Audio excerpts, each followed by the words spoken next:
Hey everyone, welcome back.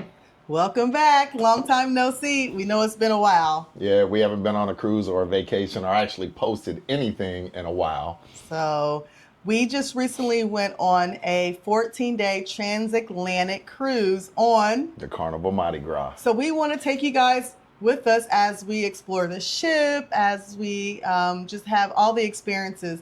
We just want to share with you what we thought about it, all the surprises, all the things. So, Food, everything. Yeah. Entertainment, all of it. So, plus, we have a bonus trip that we want to share with you guys as well. So, welcome back, stick with us, and let's go.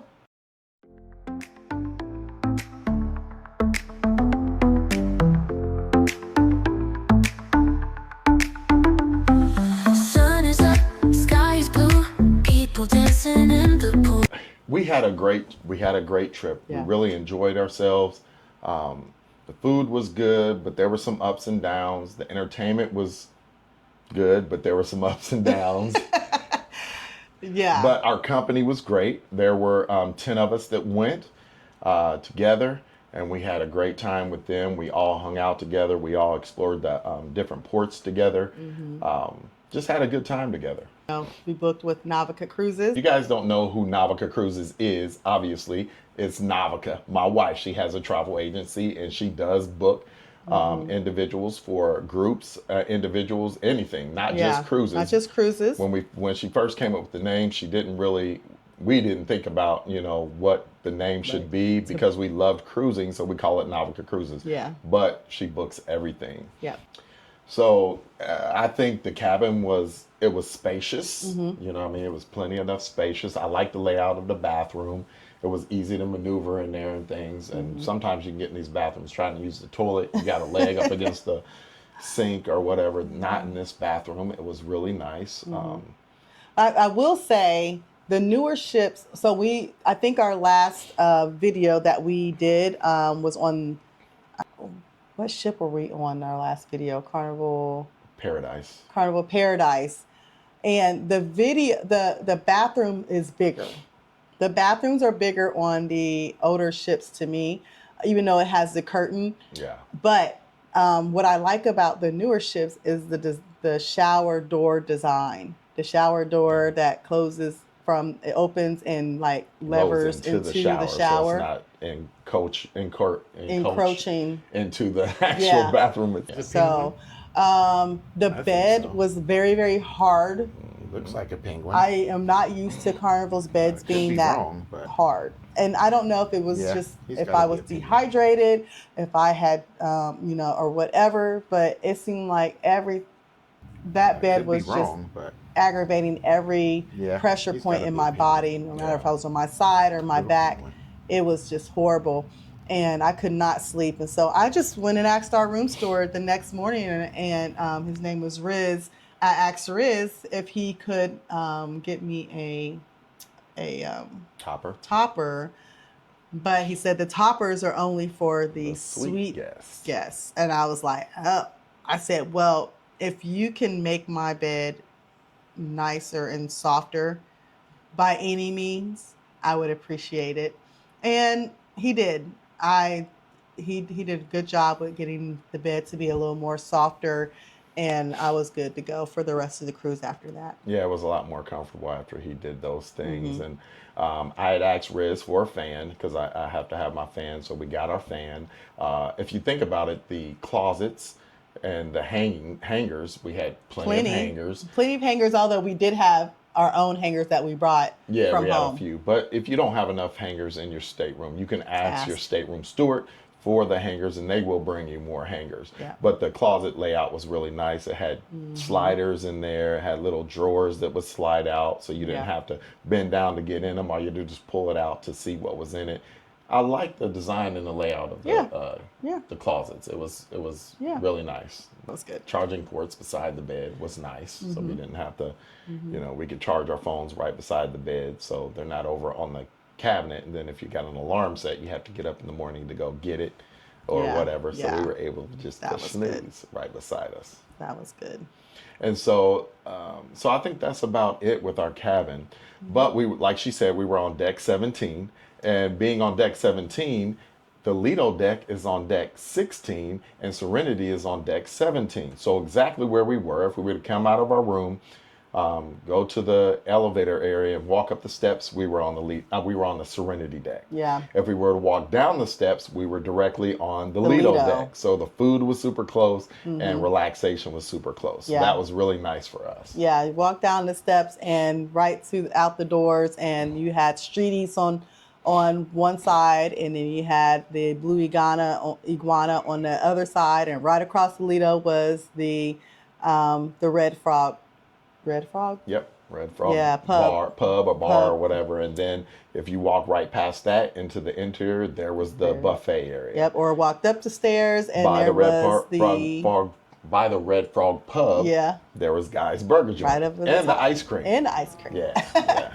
You guys, I want to know, have you seen the reels of LJ's ice cream cones? If you have, why don't you acknowledge that in the comments? And one thing that we didn't do, and we've been talking forever, is that we want to invite you guys to like and subscribe our page. Yes. I don't know why we haven't said that in the beginning, but we will. I'm gonna make sure I put it in the beginning of our video for you to like and subscribe. And share. Yeah. Nice on this cruise because we met a lot of content creators on this cruise. We had a meetup. And so, we got with them. They shared a lot about vlogging and the different things that they do, how they do it.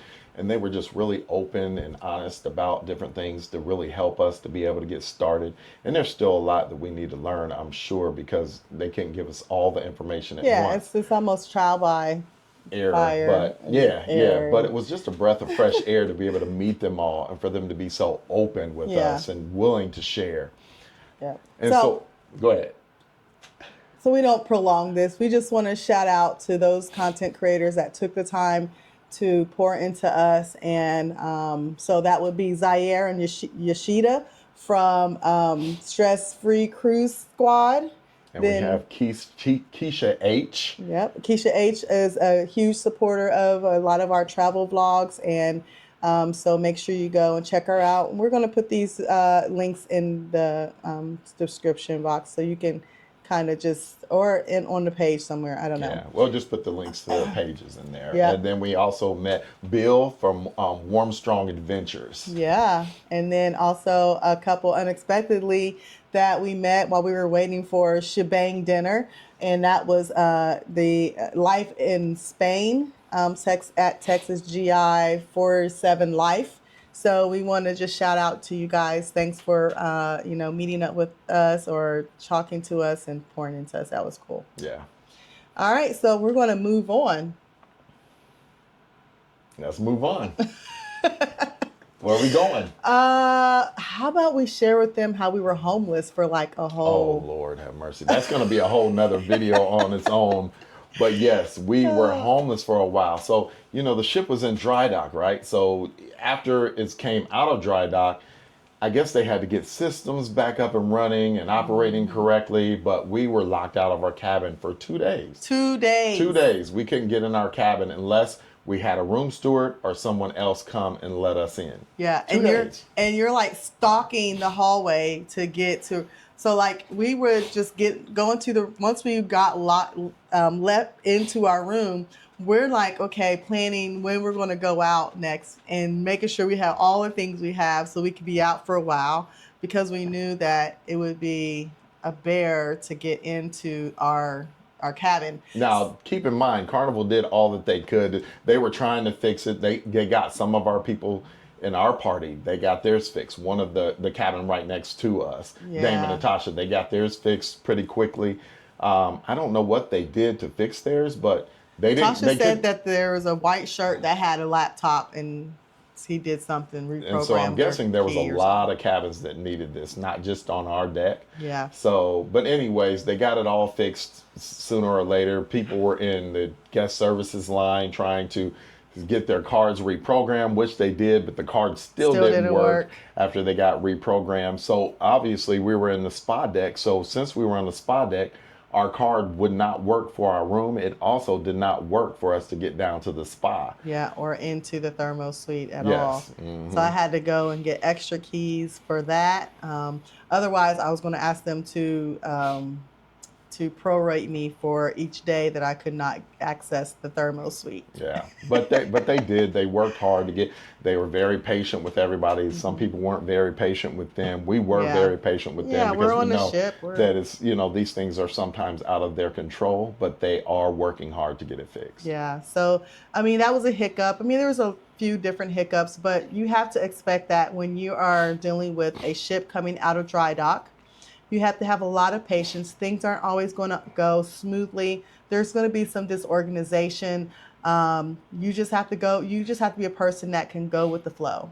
But one thing that did work very smoothly was those ice cream machines. Oh, they were working very smoothly.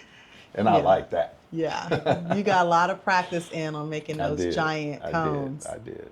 So what else can we say about we were talking about the location of the cabin. One of the things that I loved was the dive-in movies that they had in the Lido, the movie theater out on the Lido. Those are some of my favorite moments of like just sitting out there and watching a movie. But to my dismay,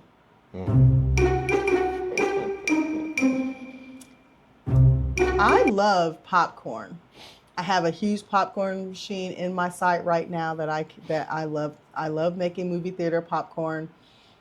And so I wanted popcorn with my movies. So I go over to the bar to get my popcorn. Lo and behold, it's $4. Which is usually free. It used to be free. But they do still give out the free blankets. They give out the blankets. Free blankets still. They're not charging for those yet. Yeah, you have your room key, you get your blanket. That's fine. Perfectly fine. But I wanted popcorn. But I didn't want to pay $4. $4, and it's not even a big bag at all.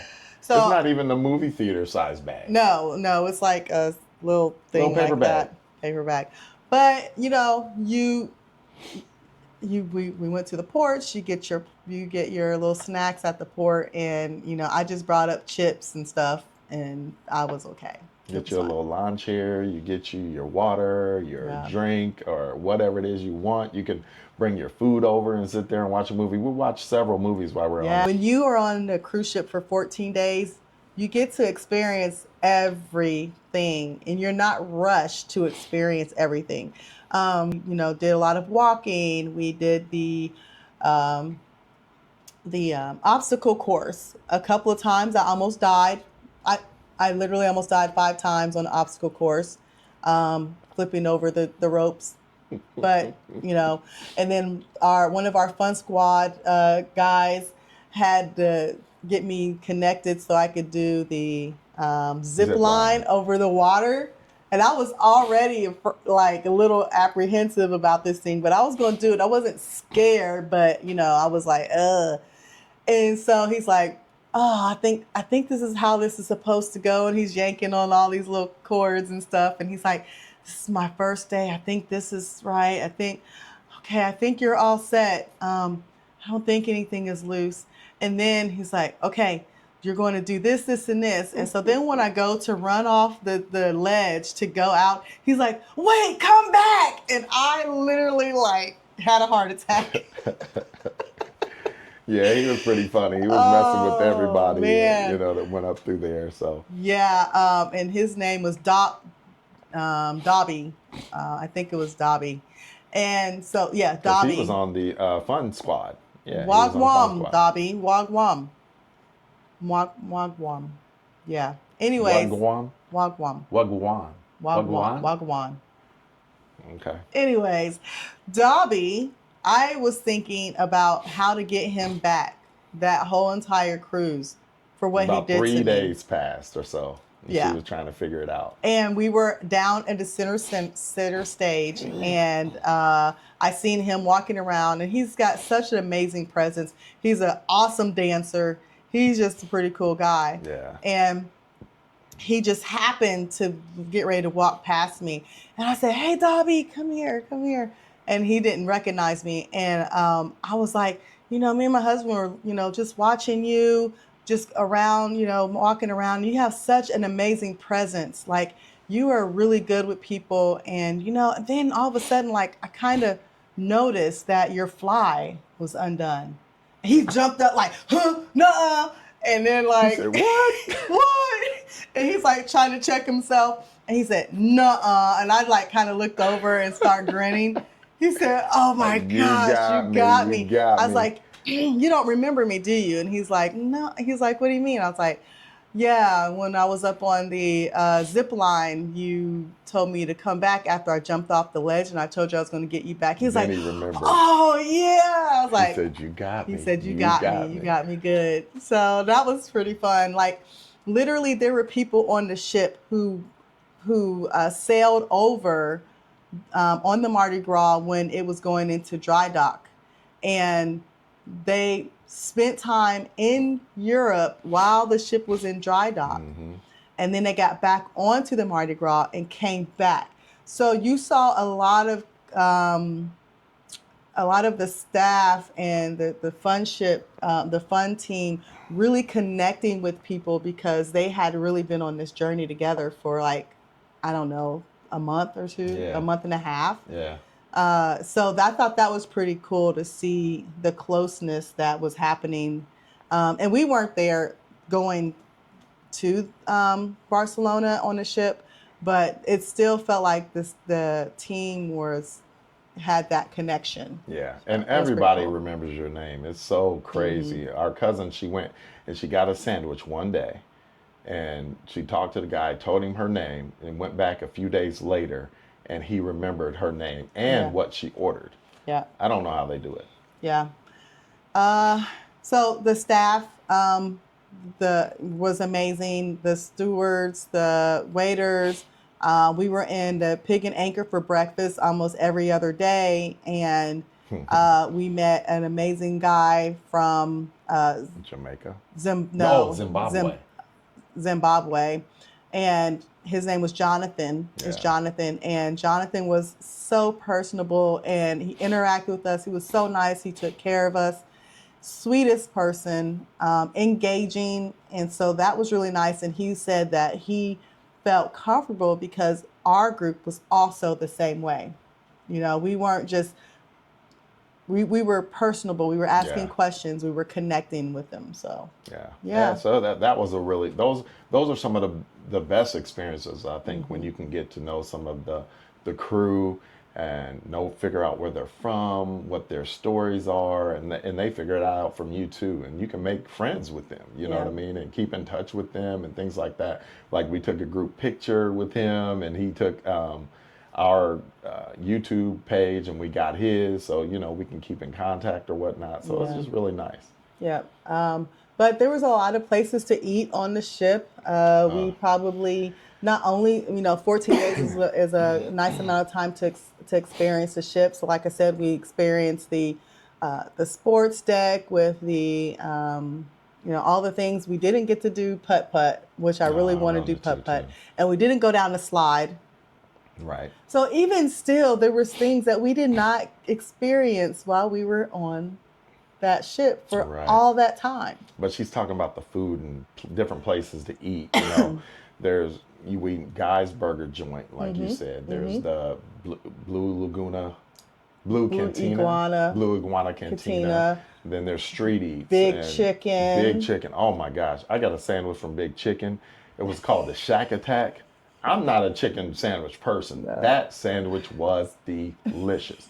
One of the best I've ever had. It was good. And man, I will be going back to Shack. And I've had plenty of times to eat Shack Big Chicken when I was there, but I never have until this time, and I wish I had, because that was delicious. So you have all those the marketplace, yes. Buffet. You have Shebang, you have Del Cappuccino? Cucina de Capitano. No. Cucina de Capitano, which is the Italian place. And I still don't know if we're getting that right. Which is Italian place. It's Cucina del Capitano. So Shebang, you get to eat once there on a 7-day cruise, and you get to eat at lunch open. Lunch is open for free. Lunch is for free, and you get to eat dinner at Shebang for once, and you also get to eat dinner for free at Cucina del Capitano. Yes, but on a 14-day cruise, which we did not know, you get to do it twice for free. We figured that out once we got home, and we were looking in the group that we were a part of, and people were talking about it. So we could have eaten there twice, but we didn't. And we really enjoyed the dinner, the first or the lunch at Cucina del Capitano, but our dinner went flat. Well at all. Yeah. And then we also ate at the specialty restaurant. Bonsai Teppanyaki. That was the best meal I had on the ship. That was the best meal, hands down, I had on the ship. Yeah. We have booked the steakhouse and things like that before, and we've had great experiences in the past, but the last 3 times that we've eaten, it's not been great at all. So I said, I'm not doing that. I'm not spending the money on that, and then it's not going to be good because it just wasn't, just period. But oh man, that bonsai teppanyaki, it was delicious. And then I had sushi. I had the bonsai sushi, and it was good. I did it for like a late night snack thing instead of going to the pizza place, which is another spot you can go to, is the Capitano Pizzeria. Which is delicious as well. And then you have the Guy's Pig and Anchor for your barbecue and your southern kind of feel with the greens and the mac and cheese and the baked beans. The brisket, chicken. Yeah. They have ribs, but that's an extra cost for the ribs. But yeah. But next to the pizza place is also the sandwich place, where you get your paninis and all of your sandwiches. So you had you had a plethora of things. We did do Rudy's Sea Grill. Rudy's Sea Grill was... It's a specialty restaurant, so you do have to pay for that, and it was okay. It was okay. It was good. It was good. It was a nice experience. It was a nice experience, but I don't think it would be something that we really care to. If we can wouldn't do it again. If we can get lobster from the main dining room, it's not... I don't know if it matters to be there. Yeah, I wouldn't go again. Yeah. Okay. So there's a start with not going there again. That's good. What else was there? The Java Cafe. Java Cafe, where you can get your specialty coffees. There's other waters. A cooler where you can get all of your waters, drinks. They also have sandwiches, breakfast sandwiches, as well as like lunch sandwiches that you can order. A lot of people didn't order from there. A lot of people didn't realize that you could actually get the sandwiches, and they weren't an extra cost. But they also had the extra items like the donuts and the cheesecakes and the cookies that you do have to pay for. But it's a small fee. It's not going to break the bank or anything. So if you want to experience that, you can experience that. Where else? There's Emeralds. Oh, yes. But we did not eat at Emeralds, but that is another option for you to go and have some food. The food is pretty reasonable there. There is a cost, but it's pretty reasonable. And everyone we've talked to that did eat it said it was delicious. Yeah. And then you have on the Lido deck, you have the street eats. So you got the fry station. You got the seafood shack is over there. Yeah. You have the buns, the steamed buns area where they do all the wontons and the steamed buns. Buns? Shush. Steamed buns. And then there is like an Indian kind of venue where you can get your 3 of them. Tiki marsala, your all kind of sweet and sour chicken. They had a whole bunch of different things, and they have a different option each day of your cruise. Yeah. So there's so many places, guys, to eat on the ship, and so you won't go hungry for sure. And then, of course, there's always the room service. Oh. So the salad place. Oh, yes. Serenity. It's Serenity, the fresh eats or something like Fresh Creations. Fresh Creations. Fresh Creations, a salad place on the Serenity. I think to me, it's overrated, and they need to replace that with something else, because you can go to the Lido deck and get a better salad. Yeah, I mean, there was a couple things at Fresh Creations you could get that you couldn't get on the Lido, but you can get it from Fresh Creations, go down to the Lido, and even get more options. Yeah, we stood in that line, and it was so funny. Stood in that line. I stood in that line for a minute for a bowl of lettuce, and for them to put some items on there that I could have found mostly at the Lido at the marketplace. The only difference is that you get that big deep bowl. Yeah. Yeah. It was not. I would not probably go back there. Now, if Fresh Creations had all of the offerings that they had on the Lido, then it would be good. It would be worth it. You know what I mean? And the other options they had. You don't even get to make your own salad. That's true. That is like, very true. So I think that's about it for this video. So we will. Our next video will be about the ports of call. So look for that to come out if it's not already linked in this video. And we just appreciate you guys watching and just going along through this journey with us. If there's any questions or anything that you have for us, ask them. We love to see the comments, and we will go in and we will try to make sure we respond to everybody's comments or any questions that you have to ask. Thank you. Yeah. So thanks guys for watching, and click on our next video. So like and subscribe. Like and subscribe. Like and subscribe. Like and subscribe. Please.